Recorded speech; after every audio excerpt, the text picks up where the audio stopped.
Hello, everyone, and welcome to another horror review. Or, more accurately, should I say, the review was meant to take last night, but due to technical difficulties, didn't happen. So, we're doing it now just to make sure that it gets out there, because leave us another day, I'll forget everything. But here we go. This was a movie we have talked about. I couldn't get to see at the time because it was doing stupid times in the cinema. If you know that whole complaint with bloody releases at the moment, a new movie comes out, and if it's not like mainstream drivel, the cinemas are basically like, nah, to the back, and we'll only play it once a week at a lunchtime or something weird like that. And you're like, come on, some of us have to work and do things with our life. I don't know, there's just perception about horror fans, and I know social media doesn't exactly work against that stereotype, but it is what it is. We'll always be deemed unemployed student types who have all the free time in the world and all that kind of guff. But say la vie. With this movie, I wanna avoid spoilers, but you kind of have to, if that makes sense. Really good movie. What I will say though, the trailer, the setup, the casting was a complete misdirect. And for once, it was a misdirect in a good way.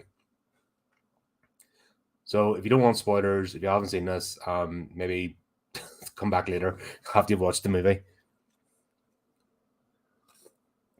Like a wee bit of tea in the afternoon. Right, so as we saw from the premise, we have Tess, who is looking to book an Airbnb. She's a job interview the next morning. We meet.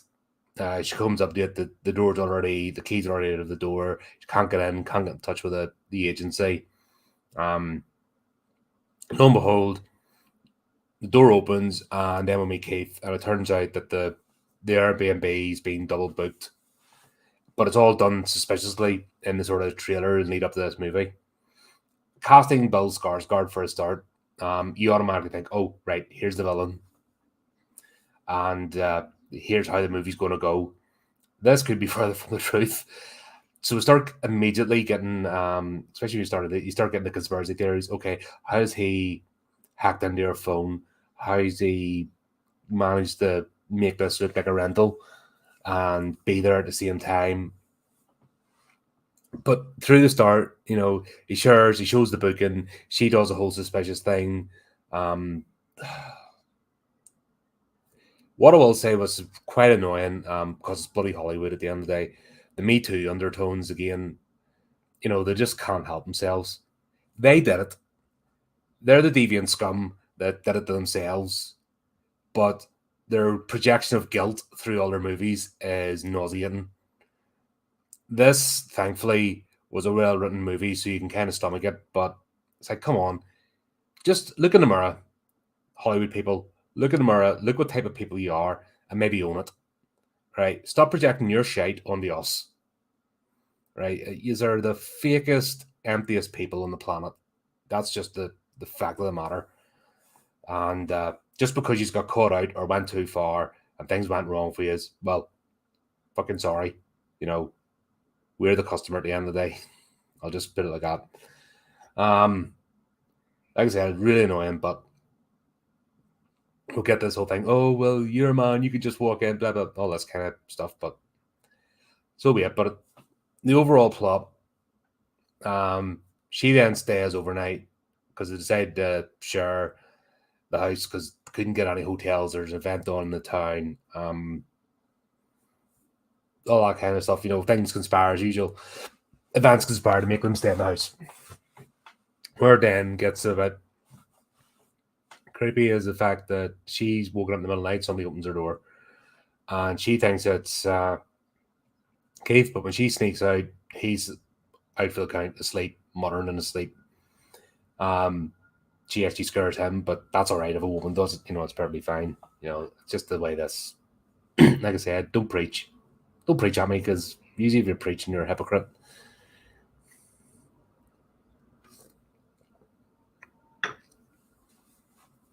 Keith's character explains that he's actually well known, and some artsy fartsy thing where they own a block of neighborhoods and do stuff, and they're looking at this neighborhood to do the same thing. So he's a legitimate reason for being there. He's not just some random person. And it looks like it's a genuine mistake by the Airbnb company. There's two different companies renting out, and obviously things happen. But yeah, then it goes the next day. She goes for the interview. He's already out and about doing his things. And then she's warned at the interview not to stay in that neighborhood. Now, the minute you step out of the house, every other house is a derelict hole. That should be an indicator something's not quite right. So this is the only actual functional standing house. Every other house in this neighborhood is just, it's gone. They're squats. They're, the windows are boarded up. It's suppose the fact that she arrived at night, it was raining and stuff, you wouldn't have seen it, but the cold light of day shows things. Like, to me, it'd be like, oh crap, I'm getting out of here. So you start to get suspicious. You wonder, how the hell is this a setup?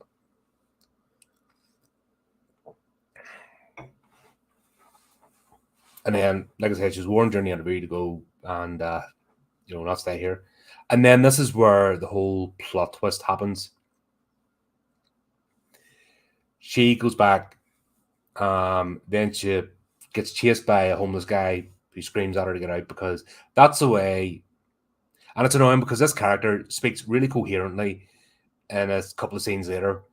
So why he's getting on the way he does is just a setup. So that's a bit annoying. Very cliche. When he goes, get out, get out. Like, if anybody comes at you like that, especially if you're homeless and you look homeless, yeah, you're going to bloody run, and you're not going to stop and pass the time of day with somebody.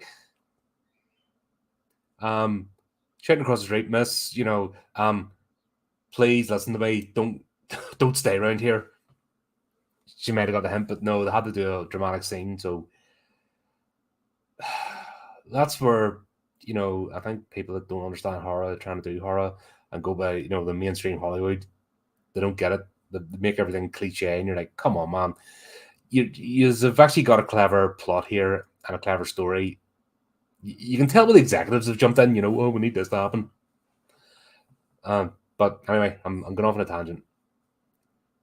She discovers the basement, and did we see that during the trailers? I think, but we see that, because that was the whole hint. Do you go down or not? So yeah, she discovers the basement. She sees a room with the camera set up, and it's a sale. It's some weird stuff going on. That sequence is like, makes you think. But what was clever is when she tries to describe it to Keith later, he's like, you're telling me because a camera, bucket in the bed, the things on their own don't make sense. You have to see it to believe what the hell it is. Yeah, she discovers this bit and then freaks out. The door closes on her. She's locked. She's starting to freak out in the basement. Keith comes back, frees her, and then that's when they'll have the conversation. At this point, I'm understanding he's maybe not the person. He's not the antagonist. Unless we're going to like really string this out, because this is where this movie could have been boring as hell. If they stuck with the original premise, if he's the serial killer or whatever he's meant to be portrayed in this, and if they had done that and being nice in this and flopped out, this movie would have been as boring as hell. But it turns out it's not like that. So he goes down to investigate. Not only does he find the room, but then they find the network of tunnels. And then he goes on down, and that's it. She's still not sure what the hell. And then she's screaming. He's like, get out of here, get out of here. Then we see this creature appear, and Bill Skarsgård's character gets dispatched quickly. And like I'm saying, that has to be the best use of would you say he was stereotyped? Is Bill Skarsgård? No, because he's done loads of stuff. But if you see him in a horror movie, you instantly think there's the antagonist, there's the villain, because he's done it, and he's done it so well in the past that you can't really think anything else. So this was clever casting and a clever setup for a completely different movie, which I'm really happy about, because it's nice to be surprised. It really is. It's nice to actually have this is not what we thought, or the road is going down. and that'd be it. But then this is where the movie does strange things, and to be honest, it could have went really badly, but the way they timed this with the jumps actually made sense and filled in a lot of plot holes. So we'll then go back in time and we'll see this other character. It's only on it briefly. Frank. Yeah, we'll see Frank, and he's going around, barely speaks. He's around the neighborhood. He's buying baby stuff. Not go back to his house. Then people are talking about moving out, selling up and moving out. He's like, nah, I'm not going anywhere. Then he goes back and he's got baby stuff, and he talks like there's something wrong with him, but I think it's all an act. He's barely engage himself with people, home birth and all this. But he buys a little baby stuff. Then he goes back to the house, which is featured like 20 years earlier, and then you hear the screams of a woman. So it's like, oh right, that's who built the tunnels. Then we'll flip again, the present day, but this time we're seeing a guy in a convertible, AJ, the next character. And you're like, where the hell is this going? Honestly, it takes you a minute to kind of think, where the hell is this movie going? Because it looks as if it's jumping all over the show. But once again, this is cleverly done. Because then we meet AJ, and he's like, oh, he's obviously a Hollywood star or something, or a yuppie of some type. That's the type of character he's playing. He's got a studio or something, speakerphone in there, and it turns out allegations have been made against him. With him and a co-star, and you're like, what the hell has this got to do with anything? Just kind of looks as if it's going off at a different tangent. It's similar to the way Quentin Tarantino does his movies. The way he jumps from scene to scene, and back and forth and stuff, and then it all ties up in the end. It's kind of like that styling. Just not his visual style, obviously, but that kind of idea that you jump, so you're bringing all the characters in. So it's doing this. So he's trying to find out what the hell's going on and where this come from and stuff. And then he's going to fight a legal battle, and then because of his lifestyle and overspending, he has to liquidate properties. So then we find out that he owns the house that's been used as an Airbnb. So he decides to travel to liquidate because he doesn't want to sell his home that he lives in because of the mortgage is astronomical. Good lesson in life for this. The more successful you get, don't overreach to compensate just because you bump up a pay grade or something. Don't automatically start increasing your expenditure. Manage yourself. But then, as I've seen recently with these Hollywood types, they're almost trapped into that lifestyle, which is quite sad. So they can earn disgusting amounts of money, but then they have to spend it in a certain way to stay in the club. They have to buy the 20 mansions, they have to do this, they have to do that. And it's like, what's the point then? If you're being dictated how you spend your money and you're no different from a minimum wage worker, let's be honest, because your expenditure is just one failure away from being out in the streets. So, yeah, they're quite tragic creatures. They've always set themselves up to be, this is me having another dig at Hollywood because they just annoy me. I want to see more independent stuff come out, and I want to see them fall off their pedestal. I really do, because it's time. There's people make clever movies, and all I need is a chance and distribution to get out there. But as long as these people hold the key to the castle, so to speak, no one else is going to really get a shot. But yeah, so he's down, he's trying to liquidate, and then he's onto the Airbnb company. Why is there people in the house? And then we find out that they're quite an incompetent company. They're not really that invested. So he's just to make income, he's put this stuff on everywhere. He's not really in charge of his finances, and everything's a mess. So it was a genuine mistake how these two people came together in this circumstance, because this guy is just all over the show. And then it makes sense how he's ended up in the house, and he has no clue because this is the first time him being there, so he has actually no clue what the hell's going on. That the fact that he's got the single house in a rundown shithole of a neighborhood, and he doesn't care as long as there's people staying in it, which I suppose fair enough. But that's a whole passive income thing. People think they put into something, but they don't have to actually do any work, and the money just happens. Might happen briefly, but if you don't maintain things or keep the track of it, then it doesn't work that way. But yeah, he then starts going around the house and he sees the door propping up the basement, and he closes it and he stays overnight, and then he goes exploring because he's found the tunnel, and then his mind instantly goes to, oh, right, have I got extra square footage that wasn't on the plans? Can I add that to the value?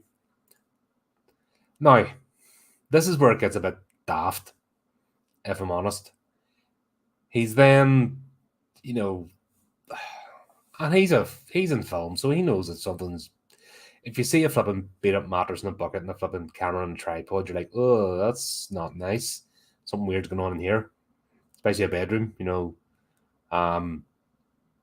But he just completely breezes past that because he's got the tape measure it and he's trying to basically find out, oh, I'm going to make loads of money. And then he finds a subterranean basement. Like, anyone normal would be like, whoa, this isn't right. Not even thinking about planning permission or anything. The fact the whole network of caves is being dug out beneath the neighborhood. But anyway, even if you weren't thinking horror movie, you'd be thinking drugs cartel or smuggling or something weird. You think, oh, this is being built with purpose and it's been hidden away, so I should maybe call the police and not be down here. Then he gets captured. So he's like, he fucking sees cages. There's cages in this, and like looking at him and go, what the hell? Like to me, I'd be like, oh, no. Spidey sense thinking, get me the hell out of here. But no, he's playing the character he's playing. Then he gets captured, like I said. They end up in this pit. Like it's all you gotta love these serial killer movies. Like they're all basically engineers, and they can build these structures, and yet they don't wash or clean themselves, and they don't have basic hygiene, but they can build these amazing structures that stand up. And this has all happened over a period of 40 years. Not a tunnel collapse, nothing. No vents for air. Because down there, you get to a certain point and you have to put in vents and stuff. Just to go on another tangent, there's a YouTube channel I follow, a guy called Colin, and he did a whole underground set of tunnels around his house. And the amount of engineering work that has to go in, including putting vents up so that air can actually circulate down the tunnels, and then making sure everything's shored up properly, and then using concrete. Yeah, it's a feat, and he only did it from his garden out the back, and then a tunnel to his house to his shed. In the scheme of things, it's tiny, but this thing's let out to be like networks of tunnels all over the place. There's no way you build that and it not collapse in, but you kind of have to suspend disbelief about it, I think, to understand. But then we'll find AJ's now trapped with Tess, and the mother as a form of human, and she's trying to basically baby them, treat them as babies, and she's shoving a bottle down, and there's a drink from it, do what she wants. This makes you wonder why she killed Bill's character straight away.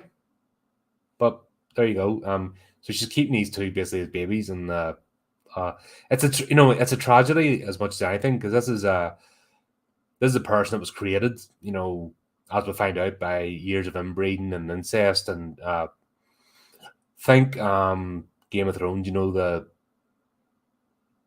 The guy who has all the wives, but they're actually his incestual daughters, and then he makes them his wife. So it's all inbreed, that's what they're basically taking. Not pleasant, obviously, but so that's what we find out, that Frank has been kidnapping women and then getting them pregnant and then doing the same to the daughters and the daughters. This has went over 40 years. And this is the culmination is creation of the mother creature, and the effects of done really well. It works, in the shadows, use of shadows and light and stuff, makes her terrifying. Yeah. Then we have the whole, because he doesn't play ball, AJ, she grabs him and then drags him into another room. Like, the strength in her is unreal. And Tess then tries to escape. She manages it, then decides to go back, tries to call the police, and of course, American police are like, if you told someone that there's somebody being kidnapped down here and it's weird, you would put some sort of call in, not just be like, nah, very cliche. Because it would send somebody to investigate, at least go in, and you just act like a dick straight away, and it's like, come on, man. But that's the whole setup, lazy. That part of it's lazy, same as the homeless guy, and then dealing with the police. Very lazy writing to get there. It's, you can't get on board then because you're like, come on, man. I just have a difficulty with it. But there you go. She goes back in, gets her car.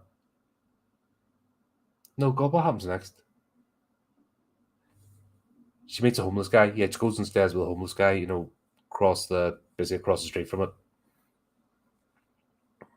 He warned her, but then she goes back in, rescues AJ. AJ in that time, though, has met Frank, who's like in his latter years. He's in a stinking bed, and you're like, why would you do that to yourself? Like, what the hell is wrong with you that's the way you'd live? I don't know whether he's the father or a prisoner. It's hard to imagine, but yeah, he meets Frank. We'll see AJ going to play one of the videotapes because all these lined up, and he's like, oh, God, right. Frank shoots himself. Then the manages to escape. And then the whole chase scene, the go across the homeless guy, he's like, yeah, I've been here for 15 years. She's never come in anywhere near, which is the setup, you know what's going to happen. But that's what I mean. He's speaking coherently and he'll describe everything. And yeah, when he first met her, he's acting like a lunatic. You just kind of wonder what the hell.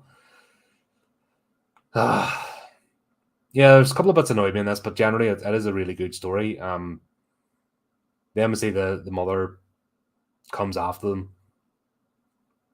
And then this is where it loses a wee bit because they make AJ's character, a complete shithead. They climb up a grain storage unit, and then he shoves her off to make time because he accidentally shot her and stuff when she came back for him. And then he's saying that he actually did assault the woman, that they made the accusation. He's like, come on, dude. Just playing the cliche character, which there's no need for.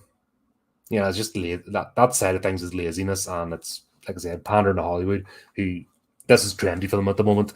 In 5 years' time, it won't be trendy anymore, and it'll be on to something else, and this will all meant to be forgotten. And you're like, you've destroyed people's lives for no reason, just because you feel guilty about yourselves and your behavior. Because don't get me wrong, they're all complicit. They're all, that's their lifestyle, which fair enough if it's yours, but don't project your guilt onto me, sort of thing, or anyone else. Yeah, then we get this scene at the end where the mother jumps off to save Tess and she protects her. AJ comes down, no, it's alright, I didn't mean to do it, just being a wee weasel. He gets killed, and then she uses the gun to kill the mother, and then that's it, the end of the movie. Apart from those bits, though, it was enjoyable. I'll say that. I know I'm picking holes in it, but that's kind of what I do. You can't review something critically without looking at the parts. If they take their pedal off that stupid messaging at the moment that's been so nauseating with movies, if they just step back from it a bit, the opportunity here with new directors coming in to make decent movies, I don't think they will. Until they're actually forced to, I don't think they will do that. But once again, I'd rather more independent houses, because I've seen now the danger of having just one location, i.e. Hollywood, that's in charge of all movie make, and seen as the epicenter of all entertainment. When they're trying, it's good, but when they've just got so decadent and lazy, entertainment suffers and culture suffers as well, because this is our release. This is how we fire our own imagination. So when you're seeing drivel, especially younger people, you rely on your external influences to sort of cultivate your own imagination, give you ideas. So if you're seeing nothing but absolute trite, then it's going to stunt your growth and your creativity if you've nothing to aspire to. So yeah, on the most, I enjoyed it. A few things annoy me now I've had a chance to think about it. Yeah, if it just knock in the head, give it a rest, folks. Seriously, Hollywood, just give it a rest. You're destroying the enjoyment of things that you want money for. Will I watch this again? I'll not specifically go out of my way to buy it, but if it appears in streaming and I'm bored one night, I'd flick this on again. But I've, had the spoilers. I've seen the plot. I don't know. I don't know how I feel about rewatching again. So we'll see. But for the most, yeah, wasn't the worst time time spent. I watched the movie a couple of nights ago. And it was absolutely horrendous and boring, and I didn't even waste my time reviewing it because, yeah. So it wasn't that. At least I was happy to review this and enjoy it. So there you go. Right, folks. Sorry about the mishap last night. For those that you're wanting to, be on, but I didn't want to leave this either. Keep up the channel. We've quite a lot going on this month. If you can see our upcoming streams and that, so there's plenty to get on. So do the type of things. And until next time, keep it creepy, keep it horrific.